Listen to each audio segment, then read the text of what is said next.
Finally ఆయన party joinings గురించి కూడా మాట్లాడారండి. అంటే విమర్శిస్తున్న వాళ్ళని మళ్ళీ మీరు పార్టీలో ఎందుకు సాధారణంగా ఆహ్వానించి తీసుకుంటున్నారు అని. కాంగ్రెస్ ప్రభుత్వంలోనే ప్రజలకి న్యాయం జరుగుద్దన్న ఆలోచనతో చాలామంది కూడా కార్యకర్తలు అదేవిధంగా ప్రజాప్రతినిధులు కూడా ఈరోజు కాంగ్రెస్ పార్టీకి రావడానికి ప్రధాన ఉద్దేశం తప్ప అంతేగాని అక్కడ వ్యతిరేకించమనేది కాదు.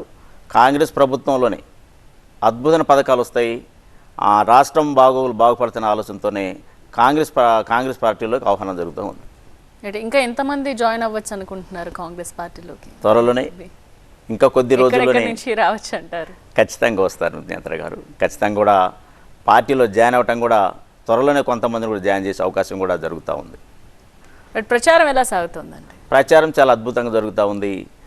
కాంగ్రెస్ ప్రభుత్వం ఇచ్చినటువంటి 6 గ్యారంటీ పథకాలు అద్భుతమైన పథకాల్ని ప్రజల్లో తీసుకెళ్లటం వల్ల జనరంజక పాలన కేవలం కాంగ్రెస్ ప్రభుత్వం వల్లనే సాధ్యమైందనే ఆలోచనతో ఈరోజు ప్రజలందరూ కూడా చాలా హర్షం వ్యక్తం చేస్తూ ఉన్నారు. ప్రచారం చాలా అద్భుతంగా జరుగుతూ ఉంది.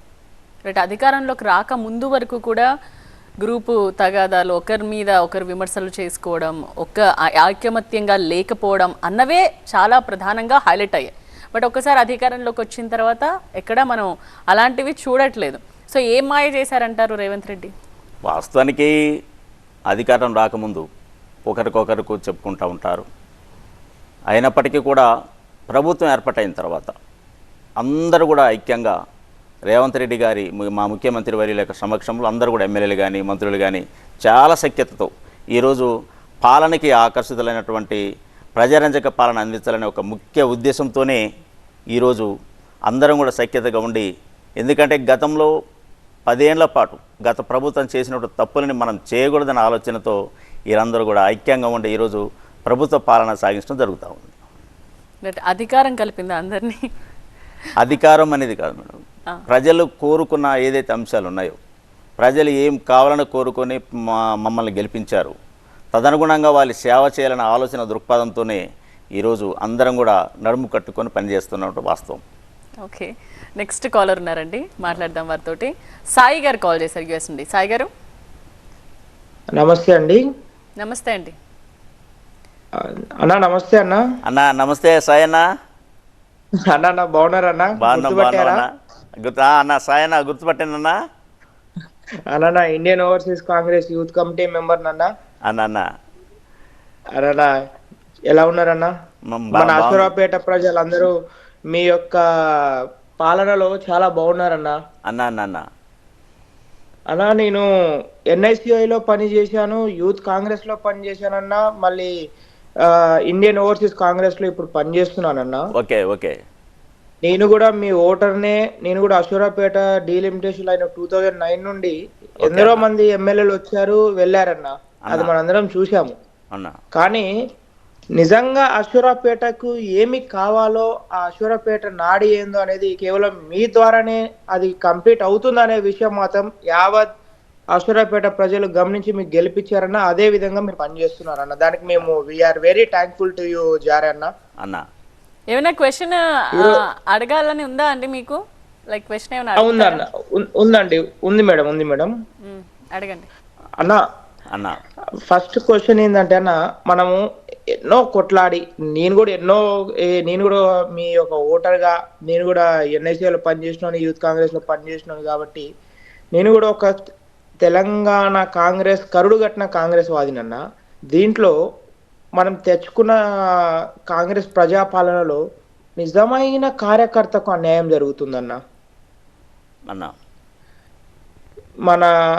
ఇప్పుడు మన చంద్రగొండ మండలం అయితేంది, పక్కన దమ్మపేట అయితేంది, మళ్ళీ మన బుల్కల్పల్లి అయితేంది, ఈ ఏరియాలో వాస్తవంగా కొంతమంది అప్పుడప్పుడు మన పార్టీలో అధికారం వచ్చిన తర్వాత కానీ లేకపోతే మన పార్టీలో వచ్చినప్పుడు వాళ్ళ డామినేషన్ ఎక్కువ అవుతుంది అనే విషయం నా వరకు కూడా వస్తుంది అన్న. సాయి గారు ఈ పాయింట్ ఒకటేనా?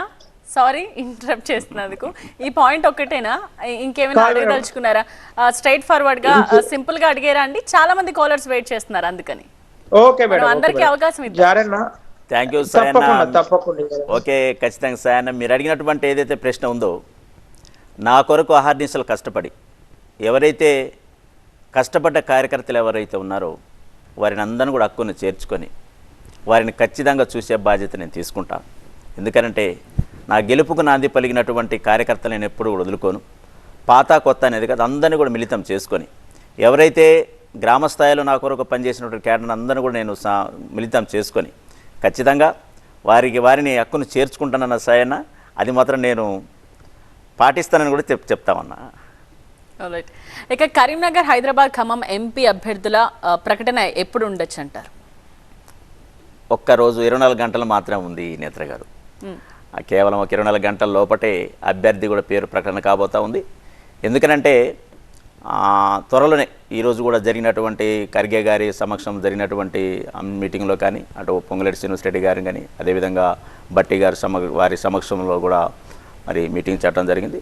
కేవలం 24 గంటల లోపటే అభ్యర్థిని ప్రకటించడం కూడా జరుగుతూ ఉంది. ఓకే, ఏమైనా హింట్ ఇవ్వబోతున్నారా 24 గంటల ముందే టీవీ9లో మీరు ఏ పేర్లు రావచ్చు అని? అది అధిష్టాన నిర్ణయం వారి వద్ద ఉంది. వారి ఏదైనా ప్రకటించవచ్చు. ఎవరైతే తర్వాత ఏ విధంగా ఉంటుంది సిచ్యువేషన్? చాలా అద్భుతం. పేరు ప్రకటించగానే అభ్యర్థి ఎవరైనా సరే పార్టీకి కట్టుబడి అందరూ కూడా కార్యకర్తలు పనిచేస్తారు. మేమంతా కూడా పార్టీ అభ్యర్థిని ఎవరైతే అధిష్టానం ప్రకటిస్తుందో అధిష్టానం ప్రకటించిన అభ్యర్థి మేము ఖచ్చితంగా గెలిపించే ప్రక్రియలో ముందుకుంటాం. మీరు ప్రచారంలో గ్రౌండ్ లెవెల్లో తిరుగుతూ ఉన్నారు కాబట్టి అధికారంలోకి వచ్చిన తర్వాత పరిస్థితి గురించి జనం ఏం మాట్లాడుతున్నారండి, ఏమంటున్నారు? నేను ఎలక్షన్ ముందు కూడా ప్రతి గ్రామానికి వెళ్ళేటప్పుడు చాలామంది ఆహ్వానం పలికారు. అంటే మీ నాయకత్వం మాకు కావాలి, మీరైతే చాలా ప్రజలకు దగ్గరగా ఉండి పనిచేస్తారని ఆలోచనతో నన్ను కూడా అత్యధిక మెజార్టీతో నా నియోజకవర్గ ప్రజలు నన్ను గెలిపించారు. దాన్ని సాధించే దిశగా నేను ముందుకు సాగుతా ఉన్నా. 30,000 మెజారిటీ వచ్చింది. అవును మేడం. ఓకే. ఎందుకనంటే నాకు కూడా ఎంతోమంది కార్యకర్తలందరూ కూడా వెన్నుతట్టి నన్ను ముందుకు లేపారు. ప్రజలకి పని చేయాలనే ఆలోచనే తప్ప వారికి ఏం కావాలో వాళ్ళ యొక్క ప్రణాళికలు ఎలా ఉన్నాయో వాళ్ళకి ఆలోచన కూడా దగ్గరికి వెళ్ళి పని చేయాలని తపనతో నేను ప్రయాణం చేస్తా ఉన్నా. భవిష్యత్తులో కూడా శబాష్ అనే విధంగా నా నియోజకవర్గాన్ని రాష్ట్రంలో మేటిగా అంటే మొదటి స్థానంలో ఉండేటట్టు ప్రయత్నం మాత్రం నేను ముఖ్యమంత్రి రేవంత్ రెడ్డి గారికి బహుమతికి ఇవ్వాలని మాత్రం నేను కోరుకుంటున్నాను. రైట్. అంటే టీచర్కి జనరల్గానే అది ఉంటుందేమో, ఫస్ట్ ర్యాంక్, సెకండ్ అన్నట్టు. సో మీరు పాలిటిక్స్లో కూడా అదే ఫాలో అవుతున్నారా? వాస్తవానికి ఒకసారి ఓటమి చెందిన తర్వాత వాస్తవానికి క్రీడల్లో నేను వ్యాయామ ఉపాధ్యాయుని. ఒకసారి ఓడిపోయిన తర్వాత మరొకసారి గెలవడానికి కొన్ని టెక్నిక్స్ ద్వారా మళ్ళీ తరపితి పొందుకొని వస్తూ ఉంటాం.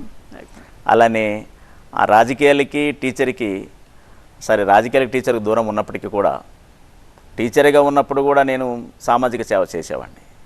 అదే ఆలోచన నేను పాఠశాలలో హాస్టల్లో పనిచేసేటప్పుడు చాలామంది విద్యార్థులు నేను పాఠశాలకు తరలించే ప్రక్రియలో ఒక సైకిల్ మీద కట్టుకొని గూడెలలో ఆదివాసీ గూడెలలో పిల్లల్ని తరలించుకొని తీసుకొస్తూ ఉండే నేను బాగా అబ్జర్వ్ చేసేవాడిని. అంటే ఎందుకు ఇంత వెనకబాటు ఉందనేది బాగా గమనించాను. అది కేవలం ఒక రాజకీయంగా ఒకవేళ వెళ్తే మనం ఇన్ని గ్రామాలని అభివృద్ధి పరచొచ్చన్న ఆలోచన ఆ రోజు నాకు తట్టింది. ఆ తట్టడం నేను రాజకీయాలకు వచ్చిన ఈరోజు నుంచి మీరు అక్కడ ఏమైనా మార్పు తీసుకొచ్చారా?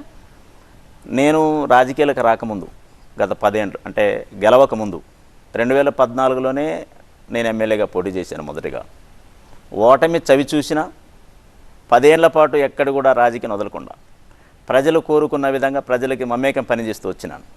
అదేవిధంగా ప్రజలు ఏం కావాలని కోరుకున్నారో కూడా ఈ 10 ఏళ్ల పాటు చేసినటువంటి ఏదైతే డ్రాఫ్టింగ్ తయారు చేసిన ఎమ్మెల్యే అయిన తర్వాత నేను ఏం చేయాలని కూడా ఒక యాక్షన్ ప్లాన్తో భవిష్యత్తులో ముందుకు వెళ్ళబోతున్నాను. All right.